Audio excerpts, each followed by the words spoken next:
Ici Londres.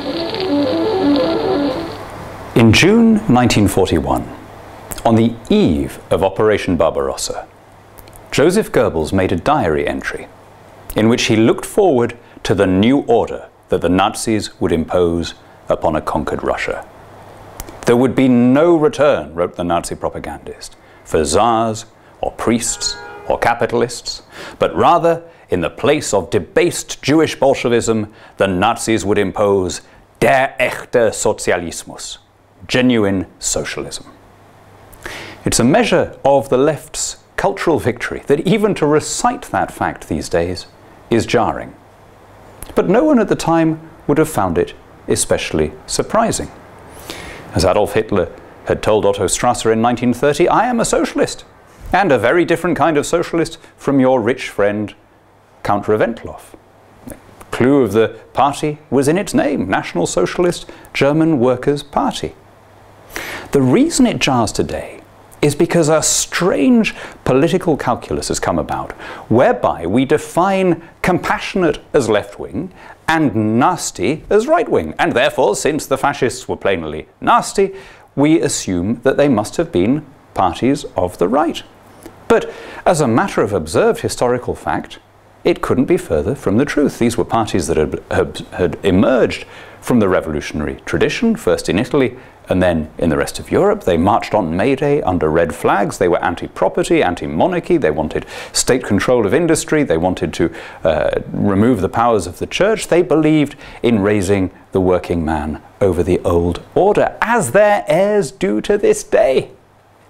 Even now, we, in this callow way, continue to use right-wing as a synonym for baddie. So we say that, for example, the British National Party must be right-wing, even though it's a party that opposes privatisation, that wants massive tax rises, that wants workers' committees running the factory and the industries. But they're baddies, so they must be on the right. We use the same word for the Ayatollahs in Tehran. You know, they confiscated industry. They drove out the middle class. They abolished the monarchy. They're revolutionaries in every sense of the word. And yet we don't like them, so we call them right-wing. Vladimir Zhirinovsky is a Stalin nostalgic, but again, we don't like him, so he must be right-wing. You know, as a matter of straight record, in the words of the historian George Watson, there is no question that the Nazis regarded themselves as socialists and were regarded as such by socialist contemporaries, including social democrats.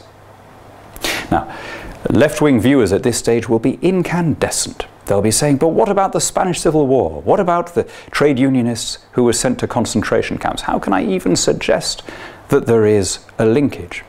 Well, it's certainly true that there was fierce competition between socialists of the national variety and socialists of the Leninist variety.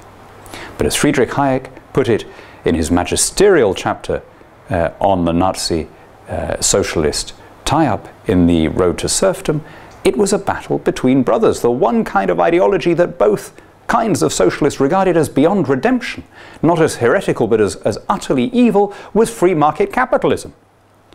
What Hitler told a delighted Mussolini in 1934 was decadent capitalism that had run its course. The point I'm making is that the two socialist systems are uncannily alike in their ends, in their methodology, and in their core beliefs. And the essential wickedness of both systems is the same, that they elevate the collective over the individual, and that they elevate raison d'etat over the rule of law. You think I'm overdoing this? You think I'm exaggerating? Let me leave you with a little clip showing the uncanny similarity of Nazi and Soviet iconography.